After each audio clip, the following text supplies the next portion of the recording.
చెప్పుకోండి. కూర్చోండి కూర్చోండి. కూర్చో కూర్చో కూర్చో. ఎలా ఉన్నారు అందరూ? కూర్చో కూర్చో. మీ సమస్యలు ఏంటో తెలియాలంటే నేను మీతో కింద కూర్చుంటాను రా. ఎలా ఉన్నారు? బాగున్నా అండి. ఏంటి ఏం కావాలి చెప్పు. రాజుగారు, మా అమ్మాయికి పెళ్లి పెట్టుకున్నాండి.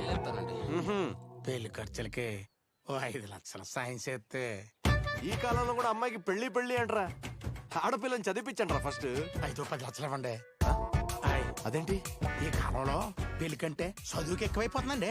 కాలేజీ ఫీజులు అయ్యి కలిపి ఓ 10 లక్షలు ఇచ్చారనుకోండి, డాక్టర్ చేసేస్తానండి. చేసా. అయినా అసలు ఎంత చదివించి ఏం లాభం రా? లాస్ట్ కి చేయాల్సిన పెళ్లేగా. పెళ్లి చేయడమే కరెక్ట్ ఫస్ట్. రే ఆ బాక్స్ అట్రా, నగల బాక్స్. ఇదిగోండి. ఎప్పుడు అనుకుంటున్నారు మరి పెళ్లి? వచ్చే వారమేనండి. ఇది కాదురా, అది మన డైమండ్స్. ఓ అది పాలిషింగ్ వెళ్ళాయా? ఆహా, అది ఆ బంగారం నెక్లెస్ పాలిషింగ్. ఆహా, నగలు పాలిషింగ్ వెళ్ళాయి. వచ్చే వారం వచ్చేస్తాయి, అప్పుడు రండి. రాజుగారు, చాలా సంతోషం అండి. మీ